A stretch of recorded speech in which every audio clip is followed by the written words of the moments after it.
नमस्कार मंडळी, सर्वांना माहीतच आहे की आपण इथे अतिशय सोप्या पद्धतीने आणि मराठीद्वारे इंग्लिश शिकत असतो. तर त्यात आपला टेन्सची सिरीज सुरू आहे. त्यामध्ये आपण बघितलं की present tense, past tense, future tense हे 3 प्रकार टेन्सचे पडतात. त्यामध्ये प्रत्येक टेन्सचे 4 प्रकार पडतात.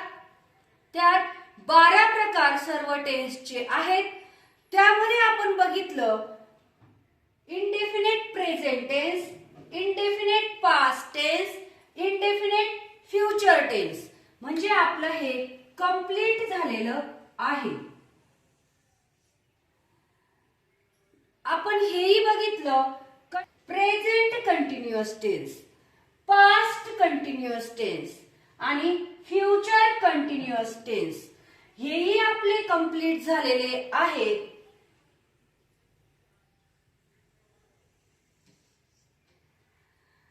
तर आपण आज सुरू करतोय perfect tense, present perfect tense. आज आपण प्रेझेंट परफेक्ट टेन्स बघणार आहोत. तर बघूया प्रेझेंट परफेक्ट टेन्स म्हणजे काय. प्रेझेंट परफेक्ट टेन्स म्हणजे काय, तर मराठीत त्याला पूर्ण वर्तमान काळ म्हणतात. म्हणजे वर्तमान काळ म्हणजे सुरू असलेला किंवा आत्ता सुरू आहे तो. तर या काळापर्यंत ती क्रिया कंप्लीट झालेली असते, म्हणजे पूर्ण झालेली असते. तर ती क्रिया पूर्ण झालेली असते म्हणजेच पास्ट इंडेफिनिट पण म्हणू शकतो आपण. असाही गोंधळ होतो. तर त्यामध्ये डिफरन्स आहे की एखादी म्हणजे आयुष्यात एखादी गोष्ट आपण केलेली असेल, एखादी क्रिया आपण केलेली असेल, तर ती आपण आता एक्सप्रेस करतोय की मी हे केलेलं आहे, मी हे खाल्लेलं आहे, आतापर्यंत मी ते केलेलं आहे. परंतु आपण जर एखाद्याला विचारत आहोत की तू गेटवे ऑफ इंडिया बघितलेला आहे का, म्हणजेच त्याने आतापर्यंत बघितलेला आहे का पूर्ण लाईफ मध्ये, पूर्ण आयुष्यामध्ये, तर आतापर्यंत. तर तो हो म्हणणार, हो मी गेटवे ऑफ इंडिया बघितलेला आहे आतापर्यंत. तो झाला प्रेझेंट परफेक्ट टेन्स. म्हणजेच आतापर्यंत गेटवे ऑफ इंडिया त्याने बघितलेला आहे. परंतु मी मागच्या आठवड्यात गेटवे ऑफ इंडिया बघितला होता, हा झाला पास्ट टेन्स. हा आहे डिफरन्स. आणि त्यामध्ये प्रेझेंट परफेक्ट टेन्स करत असताना 2 नियम फार महत्वाचे आहेत. ते म्हणजे कर्तानुसार हॅव आणि हॅडचा वापर करायचा वाक्य तयार करत असताना किंवा बोलत असताना किंवा लिहत असताना. आणि थर्ड फॉर्म ऑफ वर्ब म्हणजे वर्बचे तिसरे रूप, क्रियापदाचे तिसरे रूप, तेही आपण बघूया कसं करायचं. मी प्रत्येक व्हिडिओ मध्ये तसं जिथे गरज पडेल तिथे मी सांगितलेलंच आहे की थर्ड फॉर्म म्हणजे काय. तर बघूया हॅव हॅजचा कर्तानुसार वापर कसा करायचा. हेही आपण बघितलेलं आहे. परंतु तरीही आता प्रेझेंट परफेक्ट टेन्स शिकत आहोत, त्याची गरज आहे म्हणून आपण बघूया. फक्त अपवाद आहे आय, तो एकवचनी असून सुद्धा हॅवचा वापर करावा लागतो. बाकी वी, आम्ही, यू, तू किंवा तुम्ही, दे, ते, स्टुडंट्स, अनेक स्टुडंट्स अनेक वचनी आहे. राम अँड श्याम अनेक वचनी आहे, एकापेक्षा 2. म्हणजे प्लुरल फॉर्म मध्ये करता असेल, नाउन असेल, त्यावेळेस हॅवचा वापर करावा लागतो. आणि एकवचनी करता असेल वाक्याचा, तेव्हा हॅजचा वापर करावा लागतो. ही, शी, इट, राम, स्टुडंट, एकच विद्यार्थी स्टुडंट, तेव्हा हॅजचा वापर करावा लागतो. आणि थर्ड फॉर्म ऑफ वर्ब हे 2 नियम फार महत्वाचे आहेत. तर आपण बघूया अफर्मेटिव्ह, निगेटिव्ह आणि interrogative sentences of present perfect tense. आपण आधी बघूया प्रेझेंट परफेक्ट टेन्स मध्ये अफर्मेटिव्ह पॉझिटिव्ह सेंटेन्सेस. तर बघा positive sentences present perfect tense मध्ये कोणते? तर मी आतापर्यंत क्रिकेट खेळलो आहे. मी क्रिकेट खेळलो आहे. मी माझं काम पूर्ण केलं आहे. मी माझा गृहपाठ पूर्ण केला आहे. म्हणजे ती क्रिया आतापर्यंत कंप्लीट केलेली आहे. मी ते बघितलेलं आहे. मी आंबा खाल्लेला आहे. ह्या ज्या क्रिया आहे, मी इंग्लिश शिकलो आहे. मी इंग्लिश बोललो आहे. म्हणजे या क्रिया मी आतापर्यंत केव्हा की होईना केलेल्या आहेत. म्हणजे प्रेझेंट परफेक्ट टेन्स आयुष्यात केलेल्या आहे आतापर्यंत. तर त्याचे आपण एक्झाम्पल घेऊया. मी माझा गृहपाठ पूर्ण केला आहे. आतापर्यंत माझा गृहपाठ पूर्ण केला आहे. वाक्याचा कर्ता आहे मी. गृहपाठ पूर्ण करणारा कर्ता आहे मी, म्हणजेच आय.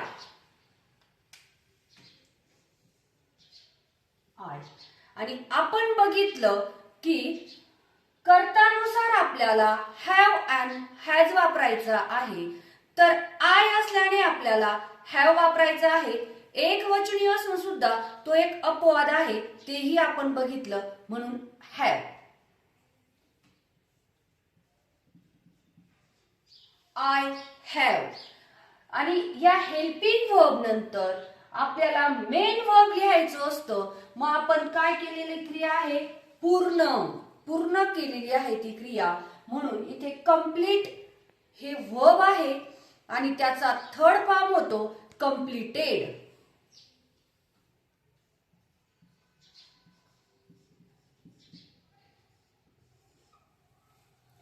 I have completed. काय कंप्लीट केलेलं आहे? तर होमवर्क, गृहपाठ. म्हणजेच आय हॅव कंप्लीटेड माझा होमवर्क.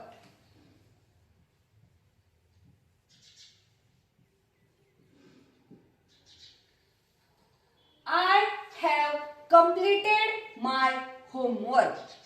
एक नंबरला कर्ता, दोन नंबरला कर्तानुसार helping verb have and has. त्याच्यानंतर आहे मेन वर्ब आणि त्याचं तिसरं रूप म्हणजे थर्ड फॉर्म ऑफ वर्ब. आणि मी आधीच्याही व्हिडिओमध्ये बऱ्याचदा सांगितलेलं आहे, त्या क्रियापदांना ईडी लागतो, तोच थर्ड फॉर्म असतो त्या क्रियापदाचा. म्हणून कंप्लीटेड हे पास्ट मध्ये कंप्लीटेड ईडी लागलेला आहे आणि थर्ड फॉर्म सुद्धा ईडी लागूनच होत असतो. माय होमवर्क. तो क्रिकेट खेळला आहे. वाक्याचा कर्ता आहे तो. क्रिकेट खेळणारा आहे तो, म्हणून ही. आता इथे एकवचनी कर्ता आहे, म्हणजेच आपल्याला हॅज वापरावा लागणार आहे. He has. आणि त्या कर्ताने खेळण्याची क्रिया केलेली आहे. मेन वर्ब आहे प्ले आणि त्याचं तिसरं रूप होतं प्लेड.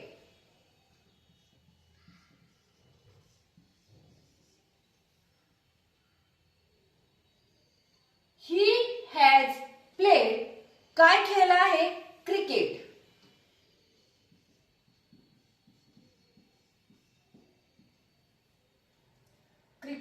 आता थर्ड फॉर्म म्हणजे काय? तर आपल्याला माहित आहे प्लेड ईडी पास मध्ये लागतो प्लेड या वर्बला, म्हणून त्याचं तिसरं रूप सुद्धा प्लेड झालं. कंप्लीटेड असं झालं. परंतु आपण आता बघूया की गो, हा गो त्याचा होतो वेंट पास्ट आणि गॉन थर्ड फॉर्म. म्हणजे काही असे इरेग्युलर वर्ब आहेत की ते आपल्याला लर्नच करावे लागतात, ते बघूनच घ्यावे लागतात. आणि काही असे आहेत रेग्युलर की ज्यांना ईडी लागतो पास्ट मध्ये, तेच थर्ड फॉर्म ईडी लागूनच होत असतं. रेग्युलर अँड इरेग्युलर वर्ब आपल्याला माहिती पाहिजे. रेग्युलर म्हणजे ईडी लागून ज्याचा पास्ट होतो तोच आपला थर्ड फॉर्म असतो आणि इरेग्युलर म्हणजे गोचा वेंटचा थर्ड फॉर्म गॉन. म्हणजेच हे आपल्याला लर्नच करावे लागतात, बघूनच घ्यावे लागतात. तर हे थर्ड फॉर्म तुम्हाला कळाला असेल तर आपण याचं स्ट्रक्चर बघूया.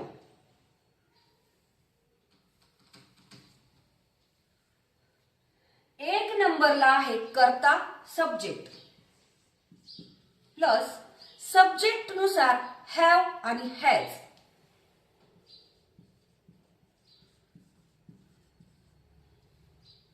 प्लस मेन वर्ब म्हणजेच मेन वर्ब वर्बचं तिसरं रूप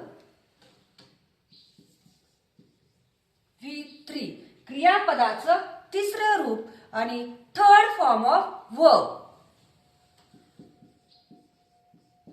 प्लस ऑब्जेक्ट उरलेलं वाक्य जॉईन करून द्यायचं. आपण बघूया प्रेझेंट परफेक्ट टेन्स मध्ये negative sentence.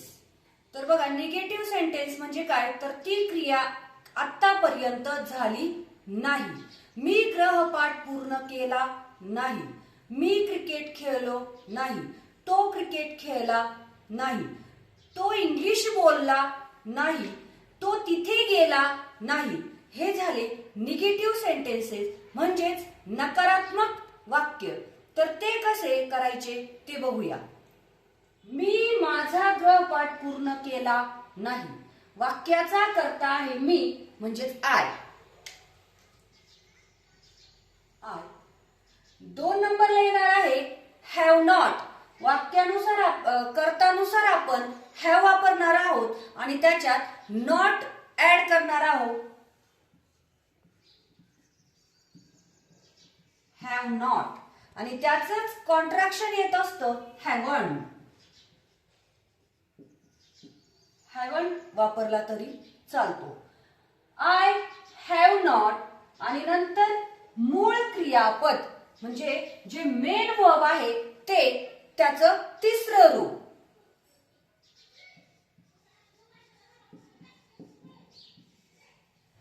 I have not completed.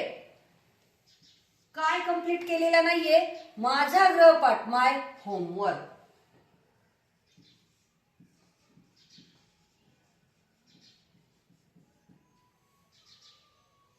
एक नंबरला कर्ता सब्जेक्ट, 2 नंबरला हेल्पिंग वर्ब हॅव, नंतर नॉट निगेटिव्ह असल्यामुळे म्हणजेच काय क्रियापदा जे मेन वर्ब आहे त्याच्या आधी आणि हेल्पिंग वर्बच्या नंतर नॉट वापरायचा असतो. नंतर जे ऑब्जेक्ट आहे ते ऍड करायचं असतं. तो क्रिकेट खेळला नाही. वाक्याचा कर्ता आहे तो म्हणजेच ही आणि कर्तानुसार आपल्याला हॅज येणार आहे. एकवचनी कर्ता आहे म्हणून म्हणजेच हॅज नॉट. त्याचं कॉन्ट्रॅक्शन होतं हॅझंड.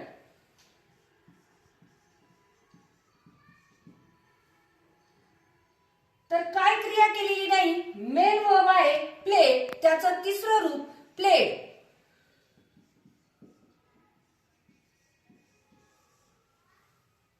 He has not किंवा hasn't played cricket.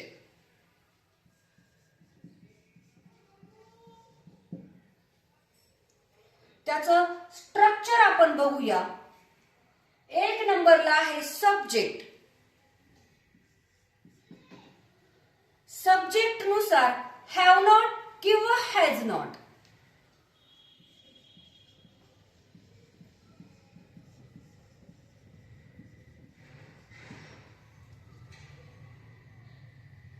दोन नंबरला 3 नंबरला आहे क्रियापदाचं तिसरं रूप third form of verb.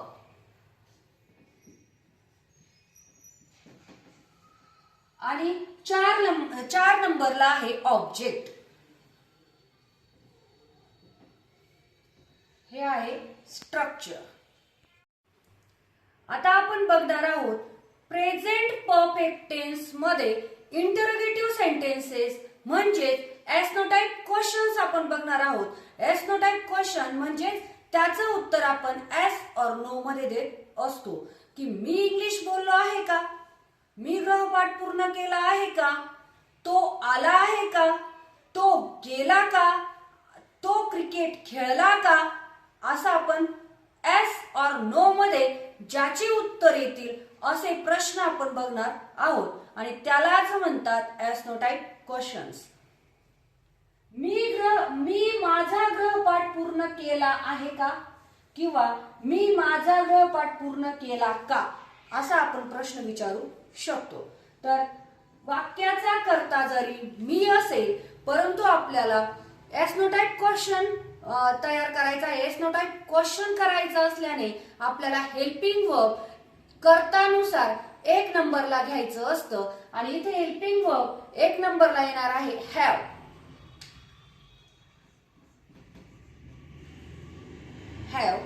Have नंतर येणार आहे कर्ता आय। हॅव आय नंतर येणार आहे मेन जो वर्ब आहे त्याचं तिसरं रूप completed.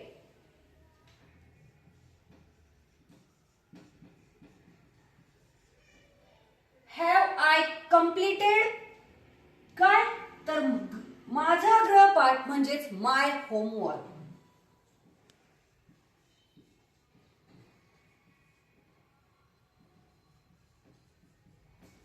Question mark have I completed my homework question mark प्रश्न तयार झाला।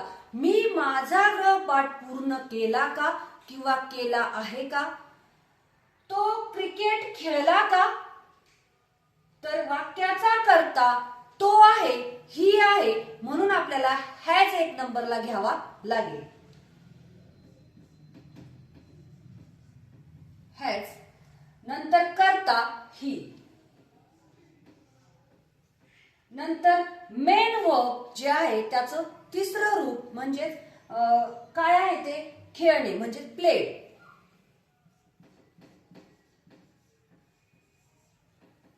हॅज ही प्लेड नंतर काय क्रिकेट ऑब्जेक्ट।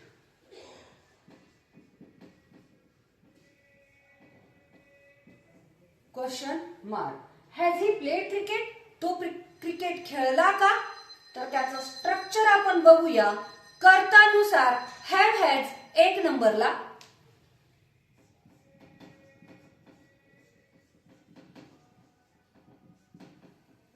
हॅव हॅज नंतर येतो सब्जेक्ट, नंतर येतं क्रियापद जे मेन वर्ब आहे ते त्याचं तिसरं रूप म्हणजेच V3 plus object plus question mark question तयार होता। तर आपण सर्वच डाउट्स क्लिअर करण्याचा प्रयत्न करत असतो आणि हा टॉपिक तुम्हाला समजलाच असेल। प्रेझेंट परफेक्ट टेन्स तुम्हाला पूर्णपणे समजला असेल अशी अपेक्षा करते आणि व्हिडिओ आवडला असल्यास व्हिडिओला लाईक करा, शेअर करा आणि चॅनलला सबस्क्राईब करा।